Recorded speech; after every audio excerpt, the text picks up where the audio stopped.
we can go right ahead and go into the second segment, which is going to be about Slovenia versus Greece, or more popularly, Luka versus Giannis Antetokounmpo. Now, well, if you guys weren't able to figure it out from either of their names, or you just have no idea who either of them are, Luka Doncic and Giannis Antetokounmpo are both international players, and arguably some of the best international players that the NBA has ever seen, period. Like, that's just how good that these two really are. Luka Doncic came off of his first finals appearance where he played phenomenally throughout the entirety of the postseason. Well, more so in the latter half of the postseason as opposed to the first few rounds. I mean, going up against the Clippers, he wasn't really that great, or at least up to his usual standards, but still, he played pretty darn good. Same with the series against OKC, and so on and so forth. Unfortunately, he did not win the NBA Finals, unlike the other player that he's coincidentally going to be going up against, Giannis Antetokounmpo, who plays for the Greek national team as well. Obviously, I mean, the Greek freak, it's literally in his name. If you guys didn't know that, then I mean, I don't know what to tell you. But essentially, these two are fighting for a spot in the Olympic tournament because neither Greece nor Slovenia are part of the teams that have already qualified that in the Olympics. So because they didn't qualify in the Olympics, they have to play these tournament games, which will essentially determine whether or not they make it to the Olympics or not. Now, Greece, it's been a minute. Well, not really a minute. It's been a while since Greece has been in the Olympics for basketball, or since they've qualified in the Olympics for basketball. So this is a really, important game for not just Giannis Antetokounmpo, but as well as Luka Doncic and Slovenia, because again, these guys, they are trying to compete to go to the Olympics. Now, Luka Doncic and Slovenia national men's basketball team, they're going to face Giannis in the semifinals. In this article I'm looking at, Luka Doncic, he led Slovenia to a 104-78 win over New Zealand on Thursday to advance to the group to advance out of group play and confirm his home country spot in the semifinal round. Greece locked up a semifinal berth with a 93-71 victory over Egypt on Thursday. And if you guys remember, a few days ago, the Greek Freak ended up destroying the Dominican Republic in a previous matchup, so that also helps matters for him. Doncic, in his matchup against New Zealand, scored 36 points, 11 rebounds, and 10 assists to lead Slovenia, which needed to win by at least 10 points in order to advance. And Slovenia finished tied in group play at 1-1 with Croatia and New Zealand. Croatia and Slovenia moved into the semifinals by virtue of the point differential tiebreaker. Now, Antetokounmpo got the day off against Egypt, but the Greek team still was able to win and finished 2-0 in the group play, shooting 59% from the field in that game. Greece and Slovenia, they will end up, they're going to play on Saturday at 10:30 a.m. Eastern Time, and the winner will face off against either Croatia or the Dominican Republic in the qualifying tournament final on Sunday. Now, I believe the Dominican Republic is actually going to have Karl Anthony Towns and Al Horford in the roster, so I'm hoping that they're both going to be on the roster because really those are the two best players on the Dominican Republic, let's face it. And honestly, some of the few tall Dominicans that we've seen in this world, let's be real. And that team will lock in a spot in the Olympics in a group that will include Australia, Canada, the winner of the Spain qualifying tournament, which is between either Finland, Spain, the Bahamas, or Lebanon. Now, obviously, aside from the Olympic implications of this matchup, I feel like the biggest reason why everyone is going to watch this matchup is because it's between Luka Doncic and Giannis Antetokounmpo. Now, this could be seen as I guess you could say, a future finals matchup, maybe, if you're rather optimistic, because Luka Doncic and Giannis Antetokounmpo, they're still fairly young in their careers. I know Giannis previously won a championship with the Milwaukee Bucks all the way back in 2021, but still, despite that, he is still a relatively young power forward and still a relatively young player in the league that has so many better years, that has so much more to play, so much more years to come. And honestly, we could see both of them in the finals next year. It is totally a possibility for next season that they both end up playing in the finals. Now, I'm not entirely confident on Doc Rivers' coaching to get all the way to the NBA Finals,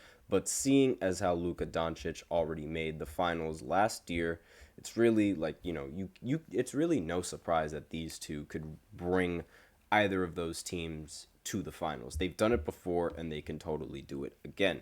Now, I have a feeling that this matchup is going to be very interesting because Luka Doncic, as I mentioned previously, he had a triple-double in his last game, and Giannis against the Dominican Republic, as I mentioned on the podcast before, he ended up shooting perfectly from the field, and since he took the day off, that's really like the only game that I can talk about with Giannis Antetokounmpo. He came back from injury.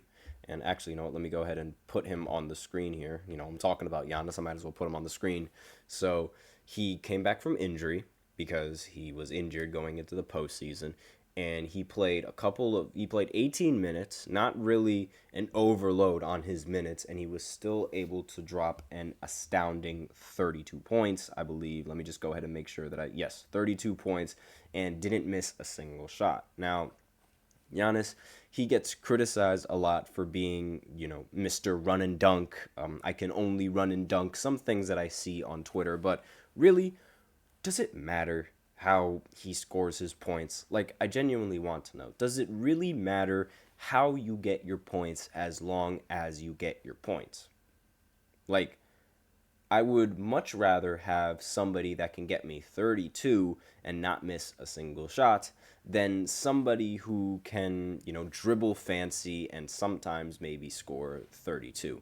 Now, like, the key is efficiency, and Giannis is just able to do this so easily, and a lot of people don't really give him credit because for some reason they like to say that his height makes it easier to play the game, and his skill set is just, he's just a cheat code, I guess you could say, and it's just no skill involved. It's really, whenever people say that, it genuinely aggravates me. Like, it really does aggravate me because if what he's doing takes no skill, then we would have seen so many other power forwards that are around his height do the same thing. But we don't.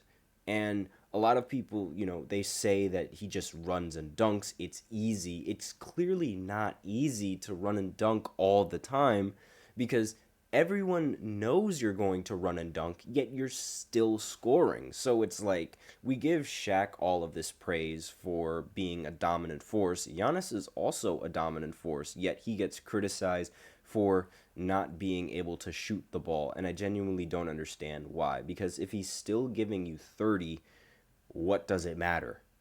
Right? Like, I'm sure we all can agree, what does it matter as long as Giannis is giving you 30? And a lot of people would rather pick Luka Doncic as the better player because Luka Doncic is able to do a lot more with the ball than just run and dunk, I guess you could say. Now, while I do agree that Luka can do a lot more with the ball than just run and dunk,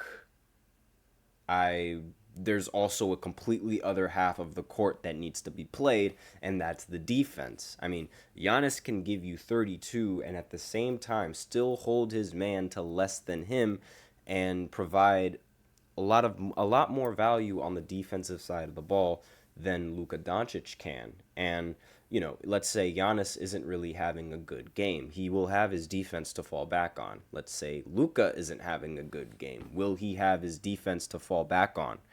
Not entirely certain.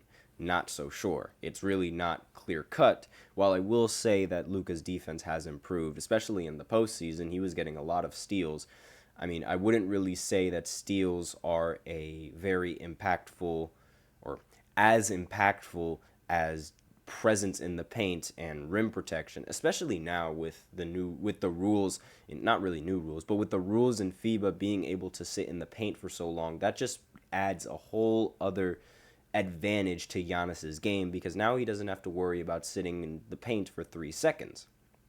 On top of that, he is also quick enough to be able to rotate out of there in case there is a shooter out on the perimeter that he needs to go guard. And on top of his length, being able to contest a lot of jump shots, it's really a serious problem on the defensive side. So this is going to be a very interesting match. I think that this matchup is going to eventually come down to which of these two players can meet the moment when their team desperately needs it. And I genuinely don't think there's many people on the Slovenian team that can slow down Giannis Antetokounmpo. Like, if we really want to be technical and if we really want to make Luka's life difficult, you can really just put Giannis on Luka Doncic. I know that's really not the most ideal situation because then the taller power forward is going to be guarded by whoever the guard is on the Greek national team, but it's still, and especially not so much a switch on Luka. However, when Luka does drive to the paint, Giannis is going to be there, and Giannis does have, I have a good feeling in Giannis being able to stop Luka Doncic in the paint more so than any other defender on the Greek national team, and I don't really trust Luka Doncic to be able to stop Giannis on the other side of the ball. But then again, this is why we play the game, and I really think this is going to be a very interesting match. And since I only really know these two players on both of the national teams, because let's face it, it's rare that I get to watch some of these games because of streaming rights and the streaming services and this, that, and the other. But I will try to tune into this game and see just how both of these teams play and the matchup and how this game is decided. But I hope for a really close game between these two. So with that, that's the end of the second segment. So now we will go ahead and go into the third segment where I talk about the Lakers. Yet again, they are interested in trading some more of their players because, well, yeah, that's all. They're always interested in trading some of their players. And really, I have to explain why that's so important. And I will do that in the third segment, but I will be right back after this short break, so be sure to stay tuned. Looking for your daily fix of sports talk without having to pay for it? GSMC Sports Network is available on YouTube. Just search GSMC Sports Network. Get your fix of daily sports talk shows on YouTube, absolutely free. NFL, college football, NBA, MLB, MMA, UFC, fantasy football, and so much more. GSMC Sports Network has shows running all day long, with new sports shows starting every 2 hours. Just like on your favorite cable sports channel, except GSMC Sports Network is absolutely free. Just search GSMC Sports Network on YouTube to catch one of your new favorite shows, like the GSMC College Football Podcast, Chip Shot Football Podcast, Hoops and Heels Women's Sports Podcast, GSMC Basketball Podcast, and so many more. Check it out for yourself. GSMC Sports Network, now available on YouTube absolutely free. Search GSMC Sports Network on YouTube right now.